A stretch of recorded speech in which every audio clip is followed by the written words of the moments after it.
the long lens. President Trump had a very strong night last night. His vision for our country has expanded our party. The Republican coalition is bigger, more diverse, and more energetic than ever before. That is because of President Trump. His efforts in reaching out to every demographic has positively changed the future of the GOP. More Americans voted for President Trump this year than his historic 2016 win. In fact, it looks like he'll have more votes than Obama had in 2008. There's a simple reason for this. President Trump has led our country to historic success.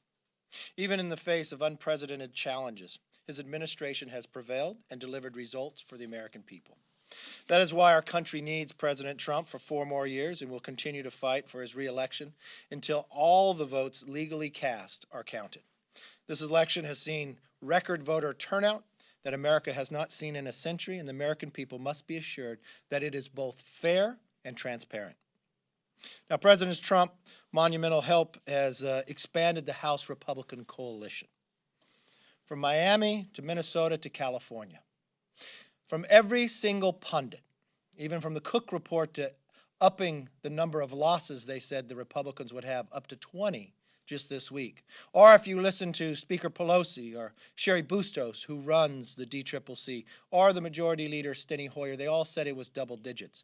Steny even upped it to 15 this week alone that they would win.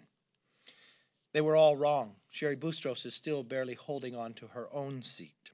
So here are the facts that our conference could incredibly be proud of. As of right now, we have 7 GOP pickups. We also have 11 outstanding races that I feel very confident that will continue to grow and win. We'll likely have an additional 14 to 19 Republican women. This will break the record for the most Republican women coming in at any one time. We'll double the number, and we'll set a record for the most women ever in the Republican Party. We'll likely be adding 6 to 9 minorities to our conference, from Florida to New Mexico to Texas, to Oklahoma to California. I'm also proud of our candidates and our members, and I especially want to thank our NRCC chair, Tom Emmer. Not only did he win all those special elections that he played in throughout the year. Remember, before we went into the election last night, by the time of being sworn in last, we had more Republicans and fewer Democrats, and we just continued to add to it. Now, I've heard for months from the pollsters and the media about how Republicans were going to lose more seats and cling to shrinking coalitions. We expanded this party that reflects America, that looks like America, and thanks. I think the rejection that we saw last night from the Democrats was that America does not want to be a socialist nation. I think the other rejection that we saw, we watched the Democrats promise if they would be given the power to have the majority, that they would act different, that they would solve problems, and they wasted their majority. So we look forward to continuing to work for the American public, our commitment to America, that we will renew, rebuild, and restore this nation is what our commitment is and will be. I don't know at the end of the day what will happen in the Democratic Conference. I don't know at the end of the day. I know the vote on the floor is difficult for Speaker. I know there was a number of people who did not vote for her last time, and as our numbers continue to grow, I think at the end of the day, no matter where we end up, that we'll be able to have a very big say or even run the floor when it comes to policy. With that, let me open up for questions. Yes, ma'am. Have you spoken to the president? How is he feeling? Do you have any expectations? Talk to the president. The president feels good. I think when you look at a lot of these, one thing I will say last night, I have no statistical data of others. I think a lot of the networks probably called Arizona too soon. When I'm looking at what the data is coming back, I would put Arizona back in the column of undecided right now.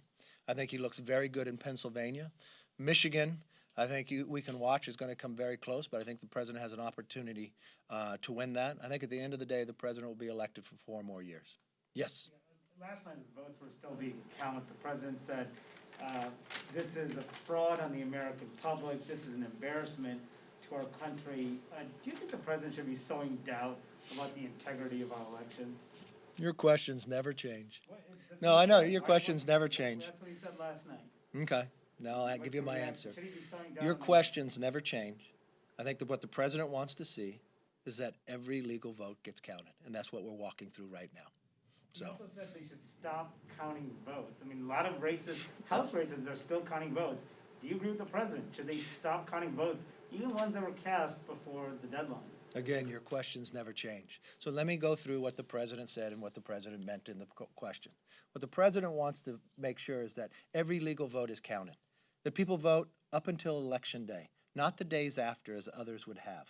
That's what the president refers to. I don't think people should be able to vote today, and I would think every other American would feel that exact same way. And that's exactly what the president was expressing. I know you want to try to express something different to it. I know you'll be upset if the president wins re-election again, but the American people have a voice. I know the pollsters were wrong, just like they were wrong 4 years ago. This is what a republic and a democracy is about. And we want to make sure it's legal, it's fair, and that every legal vote is counted, and that's what we're working towards. But I don't think people should vote after the election, no. Do you have evidence of that happening? Yes, Evidence ma'am. of that Yes, happening? ma'am. Will you accept the election results once they are certified Yes. from the remaining states that we don't have yet? Yes. Yes, ma'am. The president has mentioned that he is confident that the Republicans are going to take over the House. Are you confident of that? Well, I'm very confident we continue to grow our majority.